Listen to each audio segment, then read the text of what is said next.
Good morning, because I'm recording this at morning. This recording's for Algebra 1, Chapter 5, Lesson 1, rate of change and slope. No recording today, because even though this is review, the lecture might take a little while, so I'm going to jump right into it. All right, rate of change shows the relationship between two quantities that are changing. If one quantity depends on the other, then this equation is true. Rate of change is equal to change in the dependent variable, which is normally y, divided by the change in the independent variable. Okay, and this is directly related to slope, which we will talk about in a second. Though this is definitely kind of a review. This is definitely a review, but I want to be thorough just in case there's some people who didn't get it last year or in pre-algebra. Okay, so when things are dependent on the other, it means you're kind of waiting for them to happen for your thing to come true. So let's say you're the student and you're dependent on Misty H for Wildcat Cash. Now the independent variable is me, Misty H, because I'm the one who decides when you get Wildcat Cash, how much Wildcat Cash you get, and whatnot. So you're dependent on me, and I'm the independent one. I'm the one that says, well, I can choose to give you some today, I can choose to give you some tomorrow. The only thing is, and when you're dealing with a rate of change equation, the independent variable is still constant. It's going to happen every single time, and it's going to happen in a certain amount. So let's say we had a deal. Let's say that the deal was every day Misty H gives you 5 Wildcat Cash.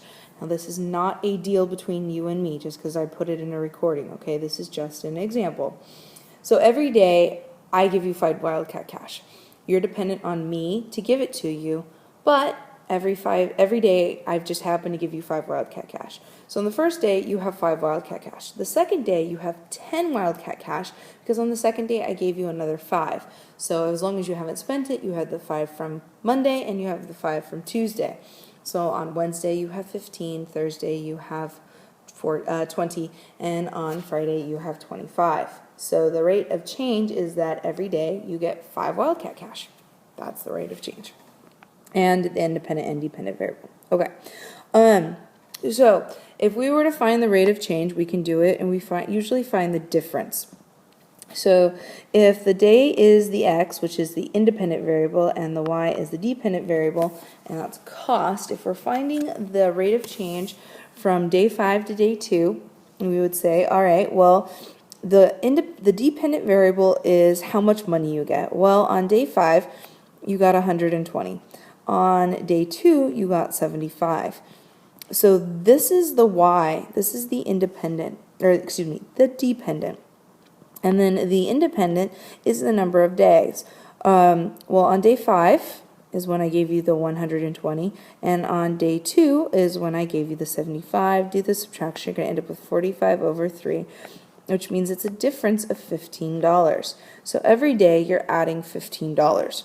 Well, that actually makes sense because there's a $15 difference between each day and the next day. Check that out. So if this was the answer to number 1 right there, the answer to number 2 is that yes, does finding the rate of change for one pair mean the rate of change is the same for all of the data?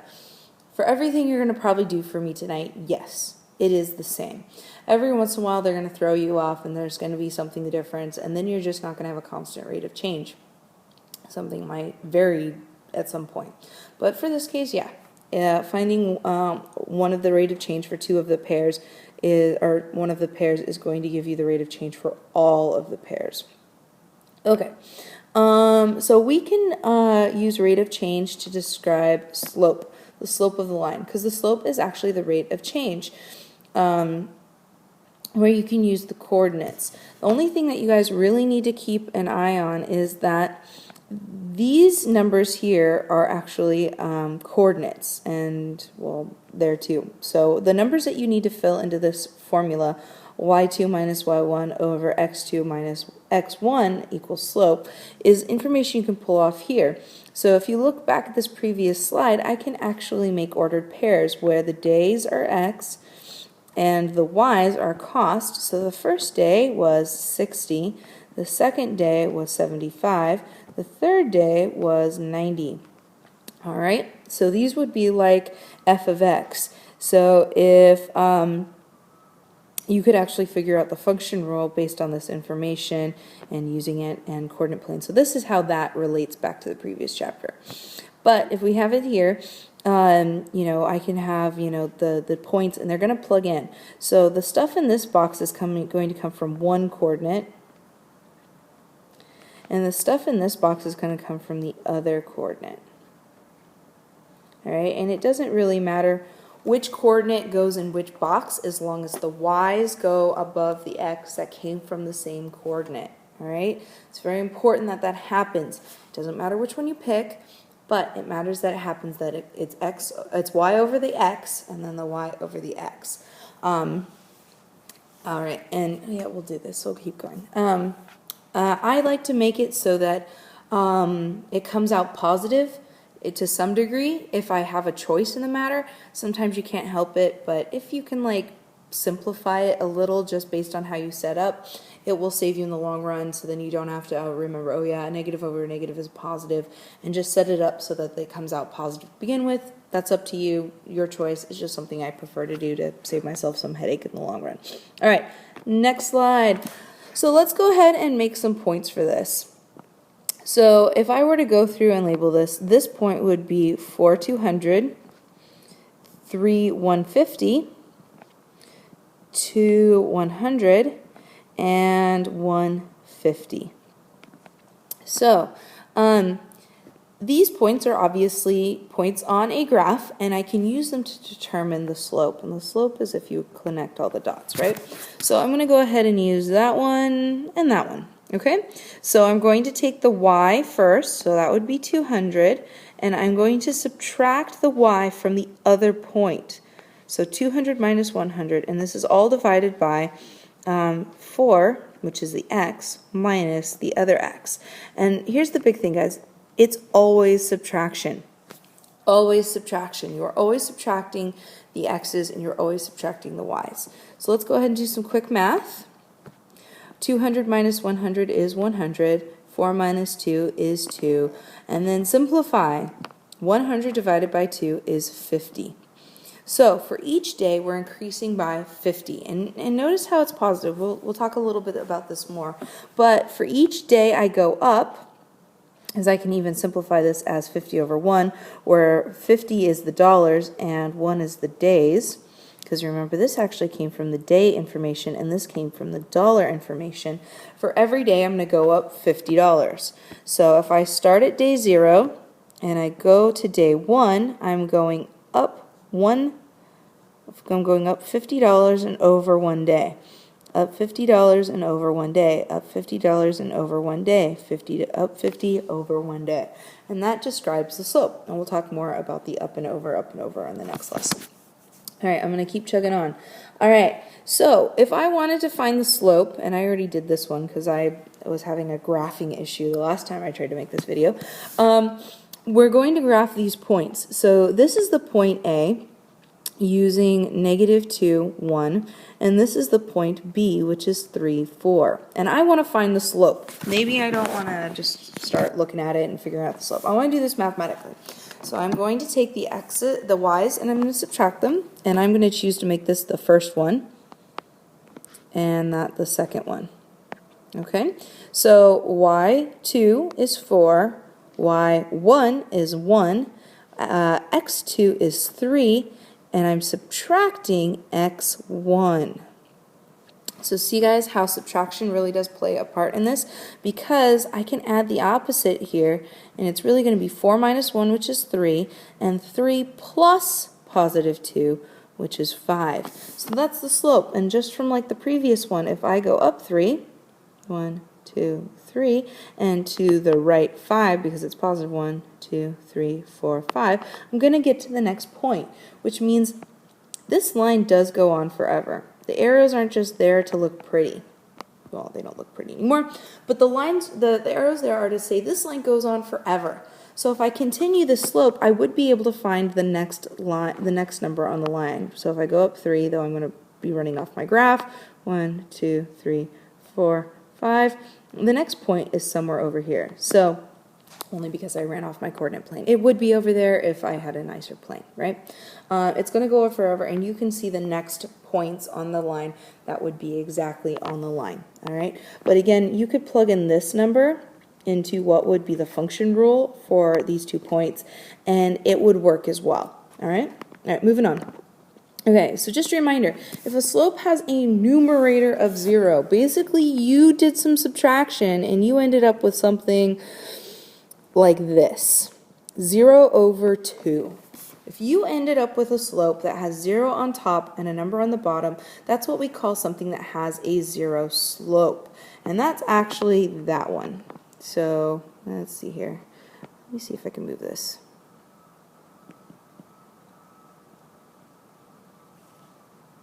There we go. Nope, only part of it went. There we go. There's the other part. There we go. So this is what we call a slope of 0. All right. Now let's say you ended up with something like this. 5 minus 2 over 3 minus 3. Well, that's going to give you 3 over 0. Dividing by 0 is not necessarily faux pas. It's going to happen. But we say that when you divide by 0, it is undefined. All right. And so if you were to graph this slope, you're going to get a line that goes straight up and down. If you have a line that goes straight up and down, that's what we call a slope that is undefined, whereas the slope that goes straight left to right with no up or down movement is a slope of 0. All right, positive slopes. So the example from making $50 a day, back, like 4 slides ago, that had a positive slope because the slope was 50. So whenever you end up with a final slope that is positive, let's say like 3 over 5, since this is a positive slope, if you were to graph it, your line is going to go upwards from left to right. Whereas if you end up with a negative slope, let's say you ended up with negative 2 over 4, which is the same as negative 1/2, this is a negative slope, which means if you were to graph it, your line is going to go downward from left to right, which is, right there. Right there. Okay? Remember, they go on forever. Arrows are always a good thing. Arrows are a spectacular thing. Okay? All right, last slide, promise.